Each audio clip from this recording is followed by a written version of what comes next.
قابل سر احترام بزرگوں، نوجوان دوستوں، اسٹیج کی زینت بننے والے مہمانان گرامی، پر حضرات، اہل علم حضرات اور آپ تمام اس محفل کے سامعین، بالخصوص فرحان بھائی کی شادی خانہ آبادی کے سلسلے میں جو ان کے اعزاء اقربا دوستوں نے، رشتہ داروں نے یہ انتظام انصرام کیا، جو مہمان تشریف لائے، اللہ سب کا آنا اپنی بارگاہ میں قبول فرمائے، اور یہ اس حسین موقع پر، مقدس موقع پر نبی کریم علیہ السلام کا مبارک ذکر کرنا، حضور کا نام لینا، حضور کا مبارک میلاد کرنا، اللہ اسے اپنی بارگاہ میں قبول فرمائے۔ لازمی سی بات ہے، شادی کا موقع ہے، نکاح کی تقریب ہے، اس موقع پر اللہ کا نام لیا جائے، اس کے محبوب کا نام لیا جائے۔ تو ویسے تو یہ بزرگ فرماتے ہیں، عند ذکر الصالحین تنزل الرحمہ، جب اللہ والوں کا ذکر ہوتا ہے تو رحمت نازل ہوتی ہے۔ تو جہاں خود خدا کا ذکر ہو اور مصطفیٰ کا ذکر ہو، وہاں کیسی نہ رحمتیں نازل ہوں گی۔ تو یہ تو ہمارے موجودہ معاشرے اور موجودہ سماج کا بہت بڑا قصور ہے، جس میں ہم بذات خود شامل ہیں، والدین شامل ہیں، دوست شامل ہیں، رشتہ دار شامل ہیں، لنگوٹی یار اس میں شامل ہیں، کہ جو اس شادی کے بابرکت موقع اور مقدس موقع پر اس کو یوں سمجھ لیتے ہیں کہ شاید یہ کوئی جناب کھیل کود کا موقع ہے، یا کوئی جناب معاذ اللہ گناہوں کے دروازہ کھولنے کا موقع ہے۔ حالانکہ ہرگز ایسا نہیں، یہ نبی پاک علیہ السلام کی پیاری سنت کو ادا کیا جاتا ہے، اسے اچھے انداز میں پورا کرنا چاہیے، نبی پاک علیہ السلام کے فرمائے ہوئے طریقہ کار کے مطابق ہی پورا کرنا چاہیے۔ مہندی کے موقع پر یہ سلسلہ کیا گیا۔ میں اللہ تعالیٰ کی بارگاہ میں دعا کرتا ہوں، اللہ تعالیٰ ان کے نکاح میں خوب خیر برکت عطا فرمائے، تمام مشکلیں آسان فرمائے، آنے والے تمام معاملات میں، چونکہ انہوں نے سفر بھی کرنا ہے اس سلسلے میں، اللہ کریم سفر میں ان کو امان نصیب فرمائے، اپنی حفاظت نصیب فرمائے، خیر و عافیت سے سارے معاملات یہ مکمل کر کے یہ واپس آئیں، اور یہ فرحان بھائی کی شادی کا سلسلہ پائے تکمیل تک پہنچے۔ اللہ تبارک و تعالیٰ جو شادی شدہ ہیں ان کو، جو اولاد والے ہیں ان کی اولاد کو برکت دے، جو بے اولاد ہیں اللہ انہیں نرینہ اولاد عطا فرمائے، اور جو شادی والے نہیں ہیں اللہ ان کے لیے بھی آسانیاں پیدا فرمائے۔ ہن تے بول پو تے تہاڈے مطلب دی گل ہے۔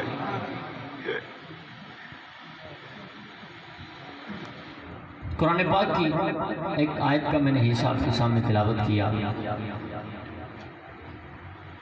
ہمارے دین کا جو اصل نتیجہ اور معال اور انجام ہے، ہمارے دین کا جو اصل نچوڑ ہے، وہ یہی آیت مبارکہ ہے۔ ویسے تو قرآن پاک کی بہت ساری آیات ہیں، اصل جو میرا موضوع ہے اور میں نے جس عنوان پر گفتگو کرنی ہے، میں نے صرف بخاری شریف کی آپ کو 2-3 ایسی روایات سنانی ہے کہ جس سے یہ بتانا مقصود ہے کہ سنی کا عقیدہ کتنا سچا عقیدہ ہے، نبی پاک علیہ السلام سے یہ کیسی محبت کرتا ہے، اور اس سے پھر ہمیں کیا سبق ملتا ہے، ہمیں اس سے کیا درس ملتا ہے۔ بخاری شریف کی 2-3 روایات مجھے بیان کرنی ہیں، اور صرف یہاں میں جسے آپ کہہ سکتے ہیں کہ تمہیداً چند کلمات کہنے لگا ہوں۔ نبی پاک علیہ السلام کا آپ ذکر کر رہے ہیں، یہ آپ کی خوش قسمتی ہے، حضور کا ذکر سن رہے ہیں، میں حضور کا ذکر کر رہا ہوں، یہ میری خوش قسمتی ہے۔ نعت خواں حضور کی نعت پڑھتے ہیں، یہ ان کی خوش قسمتی ہے۔ اگر قرآن پڑھنے والا نبی پاک علیہ السلام کی تعریف قرآن کی آیتیں پڑھ کے کرتا ہے تو یہ اس کی خوش قسمتی ہے۔ باقی ان کا نام لینے والے، ان کا ذکر کرنے والے، میرے امام نے کیا خوب کہا، اے رضا خود صاحب قرآن ہے بندہ ہے حضور، تجھ سے کب پھر ممکن ہے پھر بدعت رسول اللہ کی۔ ہم نام لیتے ہیں، یہ ہماری خوش قسمتی ہے، وگرنہ ان کا نام لینے والے، ان کا چرچا کرنے والے، ان کا ذکر کرنے والے، ان کی باتیں سنانے والے، ان کی نعتیں پڑھنے والے مفسر بھی ہو گزرے ہیں، محدث بھی ہو گزرے ہیں، صحابہ کرام بھی ہو گزرے ہیں، اہل بیت کرام بھی ہو گزرے ہیں، ائمہ کرام بھی ہو گزرے ہیں۔ ثنا خان نے اپنے انداز میں حضور کی نعت پڑھی ہے، مقرر نے اپنے انداز میں حضور کی نعت پڑھی پڑھی ہے، محدث نے اپنے انداز میں حضور کی نعت پڑھی ہے، مفسر نے اپنے انداز میں اپنی ملازمت کی ہے، جس کا جو حصہ ہے، جو مقام ہے، جو رتبہ ہے، جو مرتبہ ہے، جو سٹیٹس ہے، اگر کوئی لکھاری ہے تو وہ لکھ کر حضور کی نعت پڑھتا ہے، لکھ کر حضور کی شان بیان کرتا ہے، اگر کوئی نظم لکھنے والا ہے، کوئی شعروں کی صورت میں لکھنے والا ہے تو وہ شعر لکھ لکھ کے حضور کی عظمت کو بیان کرتا ہے، اگر کوئی نثر میں لکھنے والا ہے تو وہ نثر میں لکھ لکھ کے حضور کی عظمت کو بیان کرتا ہے، اگر کوئی تفسیر لکھنے والا ہے تو وہ تفسیروں میں لکھ لکھ کے مصطفیٰ کی عظمت کو بیان کرنے والا ہے، اگر کوئی حاشیہ لکھنے والا ہے تو وہ کتابوں پہ حاشیے لکھ لکھ کے مصطفیٰ کی عظمت کو بیان کرتا ہے۔ کوئی امام ہے، کوئی مقتدی ہے، کوئی استاد ہے، کوئی شاگرد ہے، کوئی فرشتہ ہے، کوئی انسان ہے، یہ سارے لکھنے والے، یہ سارے بولنے والے، یہ سارے پڑھنے والے، یہ سارے پڑھانے والے نعتیں پڑھ پڑھ کے تھک گئے، بیان کر کر کے بال سفید ہو گئے، کتابیں لکھ لکھ کے زندگیاں ختم ہوئی، لیکن آخر میں آ کے یہ کہہ دیا زندگیاں ختم ہوئی اور آقا تیرے اوصاف کا ایک باب بھی پورا نہ ہوا۔ جب لکھ کے تھک چکے، ہار چکے، زندگی جواب دے چکی، تو آخر میں آ کے بولتے ہیں یا رسول اللہ آپ کی عظمت کے کیا کہنے، آپ کے کمالات کے کیا کہنے، آپ کے رتبوں کے کیا کہنے، آپ کی عظمت کا عالم یہ ہے۔ اب میری نگاہوں میں یہ دیکھنے والے جناب صدیق بھی ہیں، فاروق اعظم بھی ہیں، عثمان غنی بھی ہیں، جناب علی بھی ہیں، امام حسن بھی ہیں، امام حسین بھی ہیں، دہیہ کلبی بھی ہیں، عبد الرحمن بن عوف بھی ہیں، ابو ہریرہ بھی ہیں، اور اگر آسمان پر چلے جائیں تو جناب جبریل بھی ہیں، میکائیل بھی ہیں، اسرافیل بھی ہیں، پہلے دوسرے ساتویں آسمان تک سارے فرشتے ہیں، عرش تک سارے فرشتے ہیں، دیکھ کے آخر میں کہتے ہیں یا رسول اللہ اب میری نگاہوں میں جچتا نہیں کوئی، جیسے میری سرکار ہے ویسا نہیں کوئی۔ یہ تو جو بولنے والے ہیں، یہ تو جو نعت پڑھنے والے ہیں، یہ تو ان کی قسمت ہے، یہ تو ان کا مقدر ہے، یہ تو ان کے لیے کمال کی بات ہے۔ نہ پڑھنے کو تو آسان پر ثابت نے بھی کہا تھا وَأَحْسَنُ مِنْكَ لَمْ تَرَقَتُ عَيْنِي وَأَجْمَلُ مِنْكَ لَمْ تَلِدِ النِّسَاءُ خُلِقْتَ مُبَرَّأً مِنْ كُلِّ عَيْبٍ كَأَنَّكَ قَدْ خُلِقْتَ كَمَا تَشَاءُ۔ اور اسی کا سیم ترجمہ، بس تھوڑا سا الفاظ کا فرق ہے، مفہوم تو وہی بیان کیا ہے۔ پنجابی شاعر نے بھی اسی چیز کو بیان کیا ہے، اردو والوں نے بھی بیان کیا ہے، فارسی والوں نے بھی بیان کیا ہے، عربی والوں نے بھی بیان کیا ہے۔ جمال یار کی زیبائیاں، کیونکہ اسٹیج پر اہل علم بھی جلوہ فروز ہیں، سامنے بھی اہل علم جلوہ فروز ہیں، تو مجھے اوکھی سوکھی ساری باتیں مکس کر کے لے کر چلنا ہے۔ جمال یار کی زیبائیاں، اگر کوئی اردو ادب سے تعلق رکھنے والا ہے، شعر و شاعری کا ذوق رکھنے والا ہے، وہ شعر توجہ سے سماعت فرمائے۔ جمال یار کی زیبائیاں ادا نہ ہوئی، یا رسول اللہ مجھے رب نے اگر فارسی میں مہارت بخشی میں نے فارسی میں لکھا، مجھے اگر عربی میں مہارت بخشی میں نے عربی میں لکھا، مجھے اگر اردو آتی ہے میں نے اردو میں لکھا ہے، مجھے اگر بلوچی آتی ہے میں نے بلوچی میں لکھا ہے، مجھے اگر میمنی آتی ہے میں نے میمنی میں لکھا ہے، مجھے اگر ہندکو آتی ہے میں نے ہندکو میں لکھا ہے، مجھے اگر ہندی آتی ہے میں نے ہندی میں لکھا ہے۔ یا رسول اللہ جس زبان میں بھی لکھا، جس طرز پر بھی لکھا، جس انداز پر بھی لکھا، جیسے بھی لکھا ہے، مجھے دعوی تکمیل نہیں، آخر میں یہ کہتا ہوں جمال یار کی زیبائیاں ادا نہ ہوئی، ہزار کام لیا میں نے خوش بیانی سے۔ میں نے بہت کوشش کی ہے، اچھے سے اچھا بولنے کی کوشش کی ہے، سونے سے سونا لکھنے کی کوشش کی ہے، لیکن جمال یار کی زیبائیاں ادا نہ ہوئی۔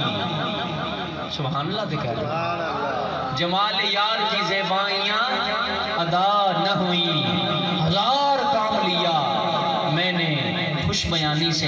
اسی بات کو پنجابی شاعر نے بیان کیا ہے، شاعر کہتا ہے دنیا تے آیا کوئی تیری نا مثال، دنیا تے آیا کوئی تیری نا مثال،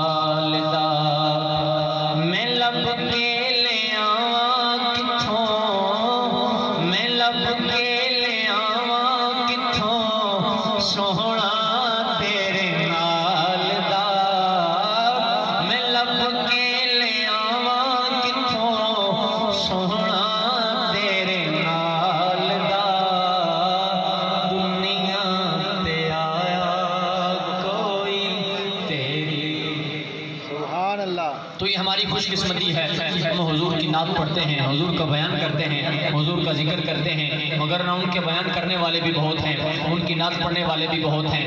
تو جو میں نے قرآن پاک کی آیت کا حصہ تلاوت کیا، اس کا خلاصہ یہ ہے، اس کا مفہوم یہ ہے، اس کا نتیجہ یہ ہے، اس کا اثر یہ ہے کہ اللہ کریم فرماتا ہے وَمَن يُطِعِ الرَّسُولَ فَقَدْ أَطَاعَ اللَّهَ۔ لوگو تم اللہ اللہ کرتے ہو، تم خدا کی معرفت حاصل کرنا چاہتے ہو، تم خدا کی ذات کو پانا چاہتے ہو، تم اللہ تبارک و تعالیٰ کا قرب چاہتے ہو، تم خدا کی نزدیکی چاہتے ہو، تم خدا کے قریب ہونا چاہتے ہو، خدا کی ذات و صفات میں گم ہونا چاہتے ہو، لیکن خدا قرآن پاک میں اعلان فرماتا ہے اے میرے بندو، اگر مجھ تک پہنچنا ہے، اگر میری معرفت چاہیے، اگر میری نزدیکی چاہیے، اگر میرا قرب چاہیے، تو اس کا ایک ہی طریقہ ہے، وہ طریقہ یہ ہے کہ اللہ کی سرتاب قدم شان ہے یہ، انسان نہیں انسان، وہ انسان ہے یہ۔ ارے قرآن تو ایمان بتاتا ہے انہیں، ایمان یہ کہتا ہے میری جان ہے یہ، ایمان یہ کہتا ہے میری جان ہے یہ۔ اگر خدا کے قریب جانا چاہتے ہو تو مصطفیٰ کے قریب آنا پڑے گا، اللہ کی اطاعت کرنا چاہتے ہو تو مصطفیٰ کی اطاعت کرنا پڑے گی، رب کے دروازے پہ آنا چاہتے ہو تو مصطفیٰ کے دروازے پہ آنا پڑے گا، مصطفیٰ کی قریبی سے خدا کا قرب ملے گا، مصطفیٰ کی نزدیکی سے خدا کا قرب ملے گا۔ خدا کے قریب اگر جانا ہوگا تو مصطفیٰ کریم علیہ السلام کے قریب جائیں گے، کیونکہ بخدا خدا کا یہی ہے در، نہیں اور کوئی مفر مخر جو وہاں سے ہو یہی آ کے ہو، جو یہاں نہیں وہ وہاں نہیں، یہاں آنا پڑے گا۔ ان کی اطاعت خدا کی اطاعت ہے، ان کی غلامی خدا کی عبادت ہے، ان کی فرما برداری خدا کی فرما برداری ہے، کیونکہ ان کے پاس رتبہ ایسا ہے اگر تم کسی کے پاس بھی چلے جاؤ گے، جہاں بھی جاؤ گے، یہ تفسیریں کہتی ہیں، یہ حدیثیں کہتی ہیں، یہ قرآن پاک کا نتیجہ ہے کہ اگر خدا کے پاس جانا چاہتے ہو مصطفیٰ کی بارگاہ میں جاؤ گے، اللہ تمہیں اپنی بارگاہ میں قبول فرما لے گا۔ مسلمان پر لازم ہے نبی پاک علیہ السلام کی ذات کے پاس جائے، حضور کی تعلیمات پر عمل کرے، حضور کی اطاعت کرے۔ اور یہ جو شادی کے سلسلے میں، شادی کے موقع پہ نبی پاک علیہ السلام کا ذکر ہے، یہ حضور ہی کی اطاعت ہے۔ کیوں دنیا کے پیچھے پھرتے ہو؟ صاحب شادی کے نام پر یہ کیا ادم بودم مچاتے ہیں؟ لوگ سمجھتے ہیں شاید شادی ہے، اور اکثر لوگ یہ بھی کہہ دیتے ہوتے ہیں بھئی یار شادی کڑا روز روز ہوتی ہے، چلو بچوں نے ذرا کھیڑ کھوڑ لین دے ہو۔ تو ہم تو کہا کرتے ہیں صاحب اگر شادی روز روز نہیں ہوتی تو موت کون سا روز روز آتی ہے؟ مرنا بھی تو ایک دن ہی ہے۔ یہ کیا بات ہوئی جب روز روز نہیں ہوتی تو اس کا کیا مطلب ہے؟ مصطفیٰ کا دروازہ چھوڑ دیا جائے، خدا کی نافرمانی شروع کی جائے، معاذ اللہ اپنا نامہ اعمال کالا کیا جائے؟ ہرگز ایسا نہیں۔ لوگو اگر دنیا اور آخرت میں کامیابی چاہتے ہو مصطفیٰ کی بارگاہ میں آ جاؤ گے، اللہ تمہیں دنیا میں بھی کامیابی نصیب فرمائے گا، قبر و آخرت میں بھی کامیابی عطا فرمائے گا۔ اور بالخصوص جو لوگ، جو حضرات اس موقع پر یہ اہتمام کرتے ہیں نا محفل کا، دوست بھی کہتے ہیں یار یہ ہونا چاہیے، رشتہ دار بھی کہتے ہیں یار یہ ہونا چاہیے، سمجھ نہیں لگتی بزرگانوں یہ امتحان جناب انہوں کی توجہ نہیں ہوتی، وہی کہتے ہیں جناب کو تھوڑا جا کوئی سسٹم ہونا چاہیے۔ جب بات ہے یار ایسے موقع پر جو حضور سے محبت کرنے والا ہے، پیار کرنے والا ہے، وہ اپنی محبت کا یوں جو نا وہ اس کا ثبوت یوں دیتا ہے، یوں اظہار کرتا ہے۔ شادی کا موقع ہے میں حضور کی محفل سے جاؤں گا، کیوں؟ اس لیے کہ نہ رشتے ضروری نے، ویسے اے محفل یا اے محلہ اتنا خشک تو نہیں ہے جنہیں تسی خشک بیٹھے جی، اللہ جانے خشک بیٹھے جی کہ خوش بیٹھے جی۔ نہ رشتے ضروری نے، نہ یار ضروری نے، نہ رشتے ضروری نے، نہ یار ضروری نے، دن حشر دے بخشش لئی سرکار ضروری نے، دن حشر دے بخشش لئی سرکار۔ تو نبی پاک علیہ السلام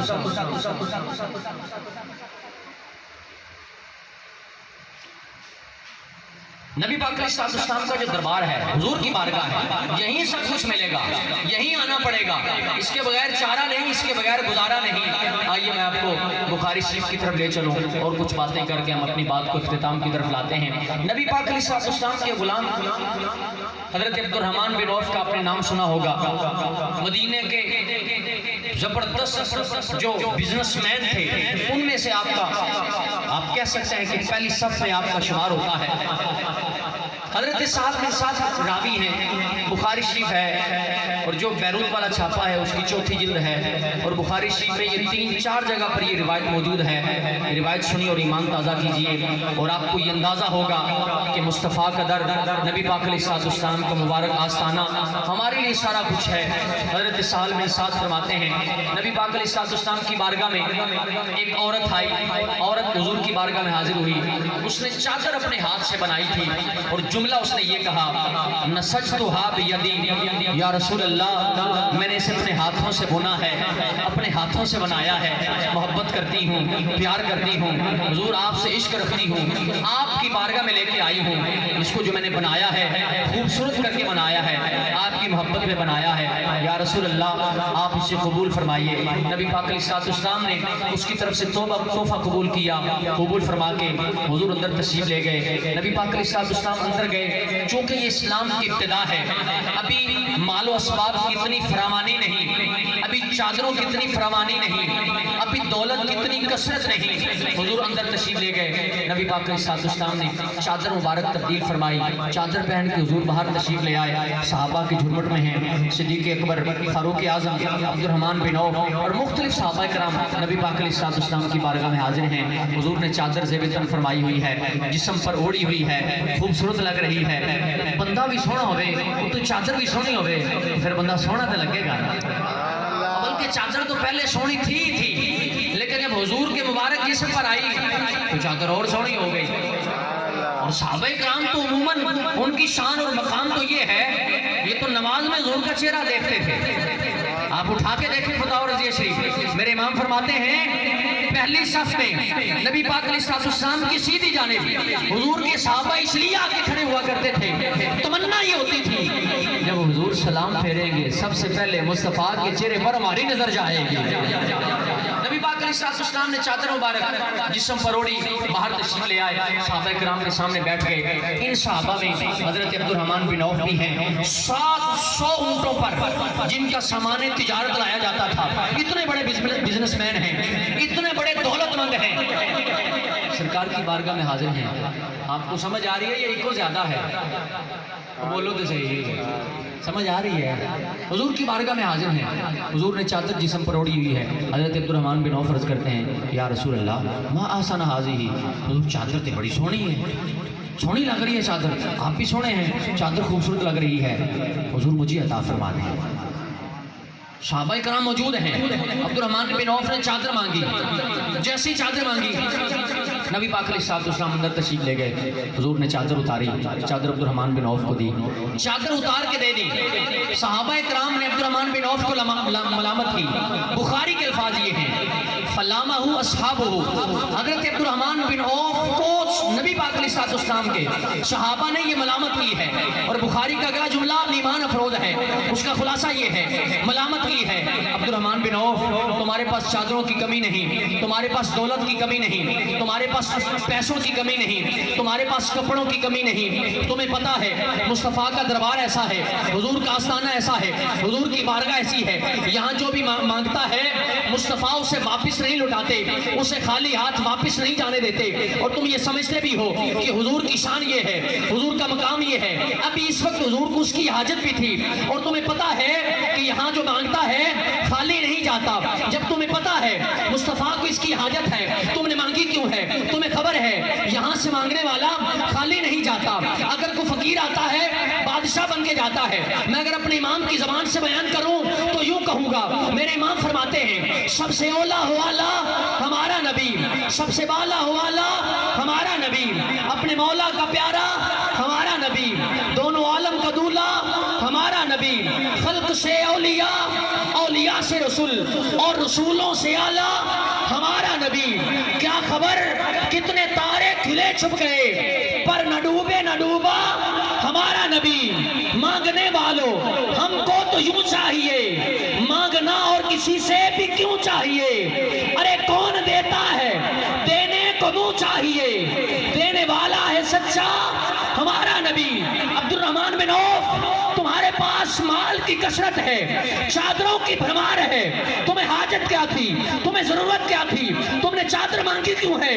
عبد الرحمن بن عوف جواب دیتے ہیں، اے میرے صحابہ، اے میرے کلاس فیلوز، مصطفیٰ کے دربار میں اکٹھے بیٹھ کر پڑھتے ہیں، مجھے چادر کی حاجت نہیں، دولت بھی ہے، چادریں بھی ہیں، صرف غرض یہ ہے، مقصد یہ ہے، راز یہ ہے، میں مال نہیں چاہتا، صرف یہ چاہتا ہوں چادر اس لیے مانگی ہے، جب اندھیری قبر میں جاؤں گا مصطفیٰ کی دی ہوئی چادر کا کفن بنا کے جاؤں گا، رب میری قبر کو روشن فرما دے گا۔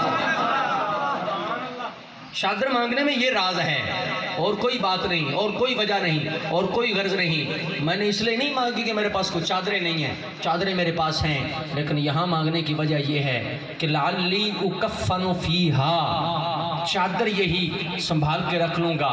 یہ جو لوگ جاتے ہیں نا، مکہ شریف جاتے ہیں، مدینہ شریف جاتے ہیں، اور عموماً یہ ہوتا ہے کہ جب یہاں سے کوئی جاتا ہے تو کوئی اسے کپڑا دے دیتا ہے، احرام دے دیتا ہے، یار اس پر پانی آب زمزم ڈال کے لے آنا، مکہ شریف کی زیارت کروا کے، کعبہ شریف کی زیارت کروا کے، طواف کروا کے، جو بھی نسبت اسے حاصل کروا کے لے آنا۔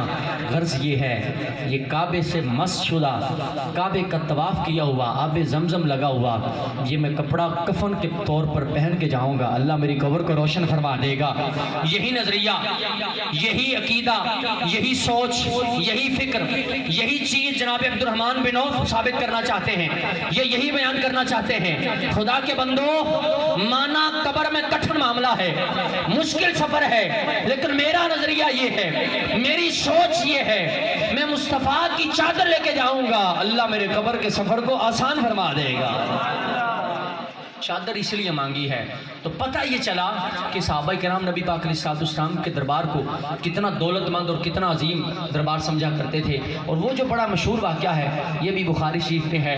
نبی پاک علیہ السلام کا وہ غلام جو حضور سے محبت کرتا تھا، حضور سے پیار کرتا تھا، حضور سے عشق رکھتا تھا، حضور کی بارگاہ میں آتا تھا، ابھی کلمہ نہیں پڑھا، ابھی قرآن نہیں پڑھا، نماز نہیں پڑھی، ابھی کامل و اکمل طریقے پر نبی پاک علیہ السلام کی تعلیمات پر عمل نہیں کیا، حضور کی بارگاہ میں آتا تھا، چند دن حاضر نہ ہوا، حضور نے غلاموں سے پوچھا یہ شخص کہاں چلا گیا؟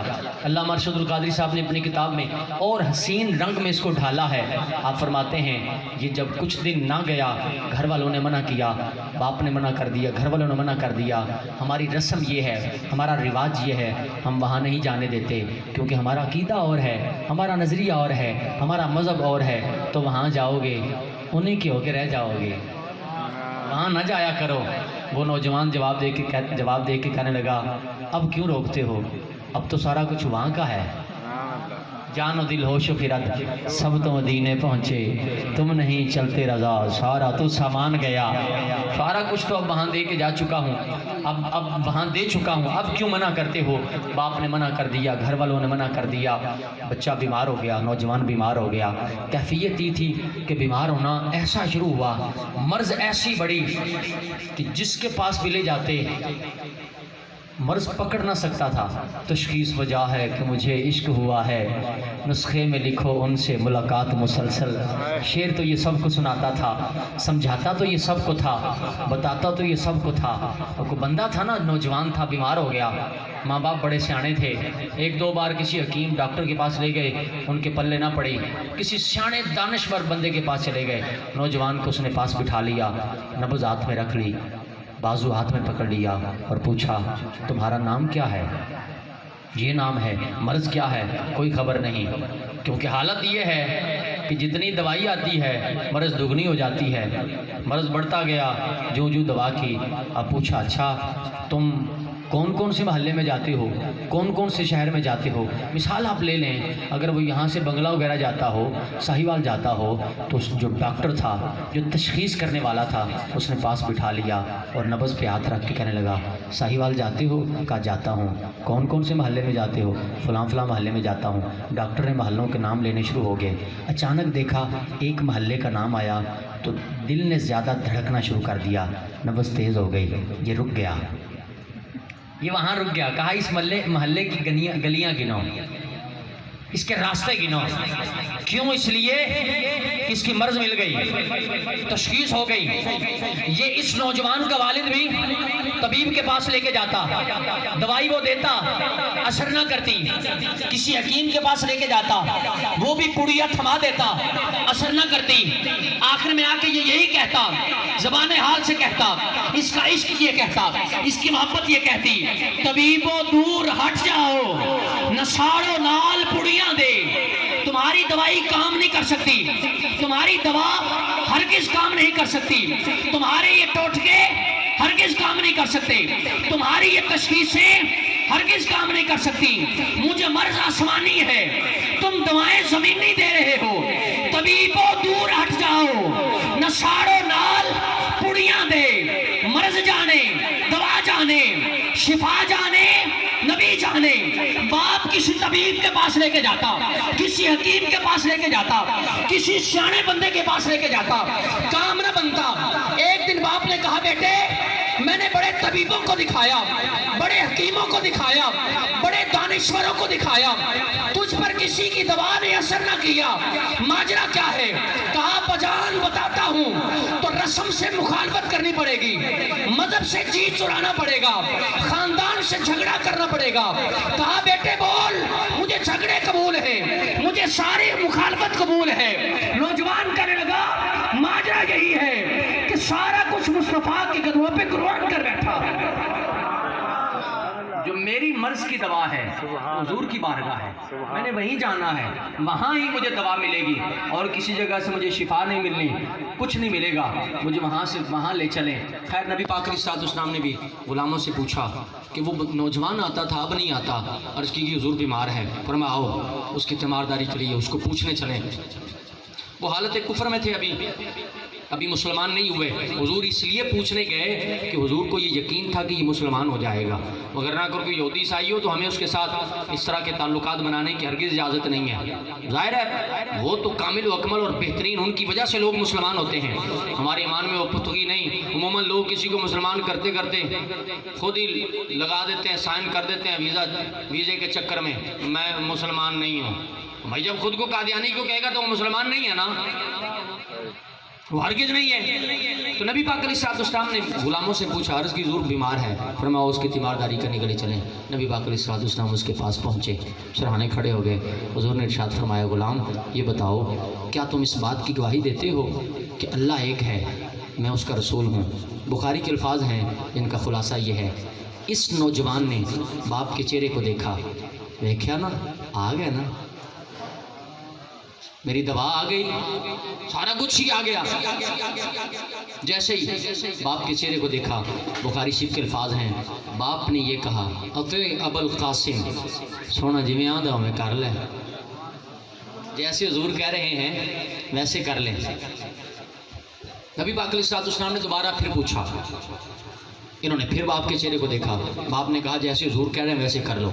اس بندے نے کلمہ پڑھا، کلمہ پڑھ کے مسلمان ہو گیا. یہ ابھی بستر مرض اور بستر مرگ پر ہے، بس ابھی چند لمحوں کے بعد یہ حالت نزع میں ہے. نبی پاک علیہ السلام نے کلمہ پڑھایا، حضور کلمہ پڑھا کے باہر تشریف لے گئے. ابھی مصطفیٰ کریم علیہ السلام جناب عائشہ کے حجرے میں نہیں پہنچے، حضور مسجد میں نہیں پہنچے، حضور اپنے مبارک دربار میں نہیں پہنچے، حضور اپنے آستانے میں نہیں پہنچے، حضور اپنے گھر نہیں پہنچے. پیغام ملا یا رسول اللہ نوجوان دنیا سے چلا گیا. بخاری کے الفاظ یہ ہیں نبی پاک علیہ السلام نے رب کی بارگاہ میں ہاتھ دراز کیے اور ہاتھ دراز کرتے ہوئے کہا الحمدللہ الذی انقذ بی نسمۃ من النار. تمام تعریفیں اس رب کے لیے ہیں جس نے میری وجہ سے میرے ذریعے سے مصطفیٰ یہ بتانا چاہتے ہیں، ارے نمازیں پڑھنے والوں، روزے رکھنے والوں، قرآن کی قراتیں کرنے والوں، تہجدیں پڑھنے والوں، قرآن پاک کی تلاوت کرنے والوں، اعمال کا رتبہ ضرور ہے، اعمال کی حیثیت ضرور ہے، اعمال کی شان ضرور ہے، لیکن یاد رکھنا مصطفیٰ کے دربار کے بغیر، حضور کی مہر کے بغیر کوئی نماز قبول نہیں، کوئی سجدہ قبول نہیں، کوئی تہجد قبول نہیں، کوئی چیز قبول نہیں۔ اس لیے حضور یہ فیصلہ کر رہے ہیں، الحمدللہ الذی انقذ بی نسمۃ من النار، تمام تعریفیں اس رب کے لیے ہیں جس نے میری وجہ سے اس بندے کو جنت میں داخلہ عطا فرمایا ہے۔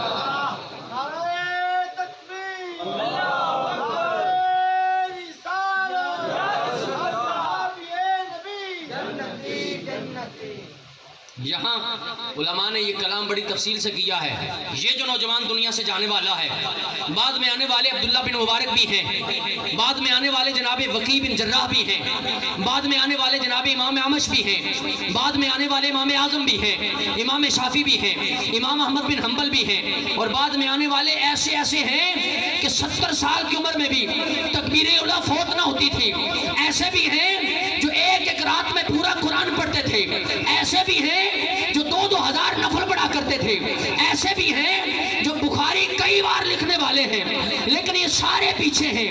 عبداللہ بن مبارک بھی پیچھے ہیں، امام اعمش بھی پیچھے ہیں، جناب والا بڑے بڑے تابعین پیچھے ہیں، بڑے بڑے غوث پیچھے ہیں، وہ نمازیں پڑھنے والے، قرآن پڑھنے والے، تلاوتیں کرنے والے، تہجدیں پڑھنے والے، رب کی بندگی کرنے والے، وہ سارے پیچھے ہیں، لیکن حضور کا یہ صحابی، حضور کا یہ غلام قرآن نہیں پڑھا، نماز نہیں پڑھی، روزہ نہیں رکھا، ابھی مسلمان ہوئے، ابھی دنیا سے چلے گئے۔ کون سی ایسی چیز ہے جس نے ان کا رتبہ عبداللہ بن مبارک سے زیادہ کیا ہے؟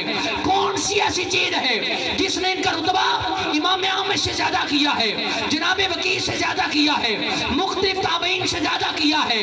وہ رتبہ یہ ہے، قرآن نہیں پڑھا، نماز نہیں پڑھی، روزہ نہیں رکھا، زکوٰۃ نہیں دی، قرآن نہیں پڑھا ہے، لیکن مصطفیٰ کا چہرہ ضرور پڑھا ہے۔ یہی سب معیار ہے، یہی کسوٹی ہے، یہی نتیجہ ہے، یہی معال ہے، اور یہی اصل جو اثر ہے وہ یہی ہے کہ نبی پاک علیہ السلام کی بارگاہ میں یہاں آ کے بندہ قبول ہوتا ہے۔ جناب صدیق جو اگر مقبول ہیں تو حضور کی وجہ سے ہیں، سبحان اللہ، فاروق اعظم اگر مقبول ہیں تو حضور کی وجہ سے ہیں، سبحان اللہ، علی المرتضیٰ اگر مقبول ہیں تو حضور کی وجہ سے ہیں، حضور کی نسبت ہی کی وجہ سے۔ یہی وجہ ہے نبی پاک علیہ السلام کے جو جتنا قریب ہوگا اللہ کی بارگاہ میں اتنا مقبول ہوگا۔ حضرت صدیق اکبر رضی اللہ تعالیٰ عنہ، یہ بھی بخاری میں ہے، نبی پاک علیہ السلام ایک بار حضور ایک باغ میں تشریف لے گئے، باغ میں کنواں تھا، حضور کی اس کی منڈیر پر جلوہ فروز ہو گئے، صدیق اکبر آئے، وہاں نبی پاک علیہ السلام کے غلام موجود تھے، دروازے پر بیٹھے ہوئے تھے، چونکہ وہ 4 دیواری تھی، دروازے پر بیٹھے ہوئے تھے۔ جناب صدیق اکبر آئے، دروازے پر دستک دی، جو بندہ وہاں موجود تھا صحابی موجود تھے، کون؟ کہا ابو بکر، کہ حضور سے پوچھ کے آتا ہوں۔ سرکار کی بارگاہ میں حاضر ہوئے، نبی پاک علیہ السلام نے فرمایا اذن لہو وبشرہ بالجنہ، جاؤ ابو بکر کو اندر آنے کی اجازت بھی دے دو، ساتھ ساتھ جنت کی بشارت بھی دے دو۔ اور یہ وہی حضرت ابو بکر صدیق ہیں، یہ وہی حضور کے صحابی ہیں کہ جب ان کا انتقال ہونے لگا تو گھر والوں کو کہا ایسا کرنا جب دنیا سے چلا جاؤں تو میرا جنازہ، میری میت، میری چارپائی حضور کے مبارک روضے کے سامنے لے جانا، بوا کھل جائے تو دفنا چھڑیا جے، نہیں تو واپس لے آئے جے، دروازہ اگر کھل جائے تو، دروازہ اگر کھلے تو دفنا دیجیے گا، یہ تو واپس لے آئیے گا۔ جا کے دروازے پہ رکھا، صرف دروازہ نہیں کھولا بلکہ اندر سے آواز تو یہ آ رہی تھی، ہمارے دربار کے دروازے بھی کھلے ہیں، ہمارے دل کے دروازے بھی کھلے ہوئے ہیں، کیونکہ حکم آگے سے یہ مل رہا تھا کہ محبوب کو محبوب کے ساتھ ملا دو۔ جناب صدیق کو یہ رتبہ کیوں ملا ہے؟ حضور کی وجہ سے۔ کیونکہ یہ حضور کی بارگاہ میں مقبول ہیں، اور یہی وجہ ہے، یہی رتبہ اسی مناسبت سے جناب صدیق کو رتبہ ملا، جناب فاروق اعظم کو ملا، جناب عثمان غنی کو ملا، حضور کے صحابہ کو ملا، حضور کے اہل بیت کو ملا۔ یاد رکھنا ہم نسبت کے ماننے والے ہیں، اگر صحابہ کرام کو مانتے ہیں تو اس لیے نہیں کہ وہ نمازیں زیادہ پڑھتے تھے، اس لیے نہیں کہ انہوں نے جہاد زیادہ کیا ہے، اس لیے نہیں کہ قرآن زیادہ پڑھا ہے، اس لیے نہیں کہ کافروں کے ساتھ قتل و غارت زیادہ کی ہے، انہیں مارا زیادہ ہے۔ ہم صحابہ کرام کو اس لیے مانتے ہیں کہ یہ حضور سے نسبت رکھنے والے ہیں، حضور کے غلام ہیں۔ اسی طریقے سے اگر ہم اہل بیت کو مانتے ہیں، جناب علی کو مانتے ہیں، جناب فاطمہ کو مانتے ہیں، امام حسن کو مانتے ہیں، امام حسین کو مانتے ہیں، تو اس لیے نہیں کہ یہ نمازیں زیادہ پڑھتے تھے، بلکہ اس لیے مانتے ہیں کہ یہ مصطفیٰ کے گھر والے ہیں، حضور کے اہل بیت ہیں، کیونکہ ہم وہ غلام ہیں، ہم وہ محبت کرنے والے ہیں، ہم مصطفیٰ سے نسبت رکھنے والے کپڑے کا بھی پاس رکھتے ہیں، حضور کے مبارک نالین کا بھی ادب رکھتے ہیں۔ آج بھی بادشاہی مسجد میں اگر کوئی جاتا ہے مصطفیٰ کے امامے کی زیارت کرتا ہے، اس لیے نہیں کہ وہ کپڑا اعلیٰ ہے، اس لیے نہیں حضور کے نالین کا دیدار اس لیے نہیں کرتے کہ وہ چمڑا اعلیٰ ہے، نہیں، ادب اس لیے کرتے ہیں کہ وہ مصطفیٰ سے نسبت رکھتی ہے۔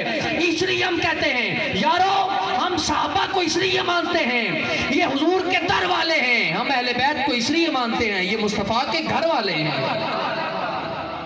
اہل بیت حضور کے گھر والے ہیں، حضور سے نسبت رکھنے والے ہیں، اور نسبت ہی کی وجہ سے ہم مانتے ہیں، نبی پاک علیہ الصلوۃ والسلام کے تعلق کی وجہ سے مانتے ہیں۔ اگر نہ حضرت بلال حبشی رضی اللہ تعالیٰ عنہ، جب آپ فتح مکہ کے موقع پر آپ سیرت کی کتابیں اٹھا کے دیکھ لیں، جب آپ کو نبی پاک علیہ الصلوۃ والسلام نے کعبے کی چھت پہ کھڑا کیا، اٹھ اذان بلال اذان پڑھو، اب یہ اللہ جانے کنہوں نے لکھا، کنہوں نے پڑھا، کنہوں نے پڑھایا، کنہوں نے سنایا، اسی تو کسی پاسے نہیں پڑھا ابھی، وہ تو حضرت بلال نے پوچھا حضور منہ کہڑے پاسے کراں، کمال والی گل ہے، ایویں ہی بڑا حال ہے، منہ کہڑے پاسے کراں، یہ نہیں لکھا کسی نے۔ صاحب اگر کوئی غلطی پر ہے تو وہ غلطی دور کرے۔ ایک تو یہ بعض جاہل لوگوں نے بڑا غرق کر کے رکھ دیا ہے، ایسا ہرگز نہیں ہے، عجیب عجیب سی باتیں کرتے ہیں۔ بلال حبشی وہاں کھڑے ہوئے اذان دینا شروع کی، کچھ مکے کے لوگ وہاں کعبے کے سین میں موجود تھے، بول کے کہنے لگے اچھا ہوا ہمارے ماں باپ دنیا سے پہلے چلے گئے، یار انہیں کعبے کی چھت پہ کھڑا کرنے کے لیے بندہ اور نہیں ملا، بڑی ایمان افروز بات ہے، توجہ رکھیے گا، انہیں بندہ اور نہیں ملا۔ دوسرا بول کے کہنے لگا تو چپ کر جا، پاویں وہ دور نے پر سن لین گے، بولنے نہیں یار، سبحان اللہ، حضور دور تھے اور یہ بول رہے تھے، ایک نے کہا دوسرے نے کہا چپ کر جاؤ، کیوں؟ اس لیے دوسرے نے کہا کیوں چپ کر جاؤں؟ کہا چپ کر جاؤ، تمہیں پتہ نہیں ان کے سامنے تو پتھر بھی بول پڑتے ہیں۔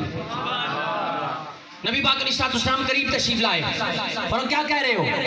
کہا جی یہ کہہ رہا ہے بلال کو کھڑا کیوں کیا، کعبے کی چھت پہ کیوں کھڑا کیا، نہ رنگ ہے، نہ نسل ہے، نہ خاندان ہے، نہ فیملی بیک گراؤنڈ ہے، کیا دیکھا ہے بلال میں؟ کوئی اور قبیلے کا بندہ نہ تھا؟ مصطفیٰ نے فرمایا سارے قبیلے اگر عزت والے ہیں تو مصطفیٰ کے قدموں کی برکت سے ہیں۔ اگر آج بلال تم اس کا رنگ نہ دیکھو، نسل نہ دیکھو، خاندان نہ دیکھو، یہ بکتا غلام ضرور ہے لیکن اب یہ مصطفیٰ کے بازار میں بک چکا ہے۔ کعبے کی چھت پہ کھڑا ہماری غلامی نے کیا ہے، ہماری نسبت نے کیا ہے، کسی اور وجہ سے یہ کعبے کی چھت پہ نہیں کھڑا ہوا۔ تو لہٰذا یہ جتنی شخصیات ہیں بالخصوص مجھے کہا گیا ہے کہ حضرت علی رضی اللہ تعالیٰ عنہ اور جناب فاطمہ رضی اللہ تعالیٰ عنہ، ان کے متعلق مجھے ایک دو باتیں کرنی ہیں، وہ باتیں کر کے میں اجازت چاہتا ہوں۔ امام طبری علیہ رحمہ نے حضرت علی رضی اللہ تعالیٰ عنہ کی شان و عظمت کو بیان کرتے ہوئے، ویسے جناب فاطمہ کا رتبہ تو اس سے بڑھ کر اور کیا ہو سکتا ہے کہ سیدہ شباب اہل جنہ امام حسن حسین ہیں، اور جناب فاطمہ ان جنتی نوجوانوں کے سرداروں کی ماں ہے۔ حضرت علی رضی اللہ تعالیٰ عنہ کے بارے میں امام طبری نے لکھا ریاض النظرہ میں، فرماتے ہیں جب نبی پاک علیہ الصلوۃ والسلام معراج کی رات آسمانوں پر تشریف لے گئے، حضور فرماتے ہیں میں ایک فرشتے کے پاس سے گزرا، اس فرشتے کی کیفیت یہ تھی، اس کی شان یہ تھی، اس کا مقام و مرتبہ یہ تھا، فرمایا والخلق بین رکبتیہ، اتنا بڑا وہ فرشتہ تھا کہ ساری مخلوق اس کے دونوں گھٹنوں کے درمیان تھی، اتنا بڑا وہ فرشتہ تھا، مشرق و مغرب میں اس کے ہاتھ پہنچتے تھے، اتنا بڑا وہ فرشتہ۔ کہتے ہیں جب میں وہاں گزرنے لگا تو جناب جبریل نے عرض کیا رسول اللہ آپ سلام کہیے. نبی پاک علیہ الصلوۃ والسلام نے سلام کیا. انہوں نے جواب دیا, جواب دے کے کہنے لگے حضور آپ پر بھی سلامتی ہو اور آپ کے چچا زاد جناب علی پر بھی سلامتی ہو. امام طبری فرماتے ہیں حضور نے پوچھا تمہیں کیسے پتا میرے چچا زاد بھائی کا جناب علی کا, تمہیں کیسے پتا, تمہیں کیسے خبر, تمہیں کیسے یہ تمام چیزوں کا پتہ ہے؟ یہ جو اتنے بڑی عظیم جثے والے فرشتے ہیں یہ جناب ملک الموت تھے. جواب دے کے کہنے لگے یا رسول اللہ جناب علی کی شان کا کیا کہنا, مجھے حکم یہ ہوا ہے سب کی روح میں نے قبض کرنی ہے. یا رسول اللہ آپ اور آپ کے چچا زاد بھائی جناب علی کی روح خود خدا قبض فرمائے گا. اس لیے میں پہلے سے ان کو جانتا ہوں, مجھے پہلے سے ان کا تعارف ہے, مجھے پہلے سے ان کی خبر ہے. میں پھر وہی کہہ دوں کہ جناب علی کا رتبہ اگر ہے تو حضور کی وجہ سے, جناب فاطمہ کا اگر رتبہ ہے تو حضور کی وجہ سے ہے. کوئی شخص بھی نبی پاک علیہ السلام کی مبارک ذات سے آگے نہیں بڑھ سکتا. یار جب انبیاء نہیں بڑھ سکتے تو جناب علی تو انبیاء سے افضل تو نہیں ہے, انبیاء سے تو افضل نہیں ہے, انسانوں میں ہیں, حضور کے غلاموں میں ہیں. ہاں بہت سارے صحابہ سے افضل ہیں, بہت ساری دنیا سے افضل ہیں. بہرحال تو یہ نبی پاک علیہ السلام کے دربار کی شان ہے, ہم پر ضروری ہے, ہم پر لازم ہے. ہمارا یہ ایمان تو ہے کہ ہم سرکار کے غلام ہیں اور حضور کی غلامی کی وجہ سے بات بنے گی, لیکن اصل بات یہ ہے کہ ہمارے اندر عمل کی کمزوری ہے, اور تھوڑی بہت نہیں اچھی بھلی کمزوری ہے. مثلا ہمارا یہ یقین ہے نماز پڑھنے سے کامیابی ملتی ہے, ہم نہیں پڑھتے. یہ تو پتہ ہے دکان پہ ٹائم پہ جا کے بیٹھیں گے اور پورے طریقہ کار کے مطابق دکان چلائیں گے اور شام کو واپس پلٹیں گے تو کچھ آرن اکاؤنٹ میں آ جائیں گے. یہ تو پتہ ہے. مارکیٹنگ والے کو پتہ ہے میں سردی گرمی نہیں دیکھوں گا, مجھے جس کے پاس پہنچنا مجھے پہنچنا ہے. یہ تو پتہ ہے, لیکن یارو یہ بھی پتہ ہونا چاہیے کہ یہاں پر بھی جو آئے گا خالی کیسے واپس جا سکتا ہے. اسے قرآن پڑھنا چاہیے, اسے نبی پاک علیہ السلام کی ذات پر درود پڑھنا چاہیے, اور اسے نماز کی پابندی کرنی چاہیے. بالخصوص اور نہ صحیح تو مسلمان پر یہ لازم ہے, وہ دنیا کی کسی شعبے میں ہو, کسی حصے کسی جگہ پہ ہو, اسے نماز کی پابندی کرنی چاہیے. تھوڑا ٹائم لگتا ہے, وضو کریں, فرض نماز پڑھیں, سنت موقدہ پڑھیں.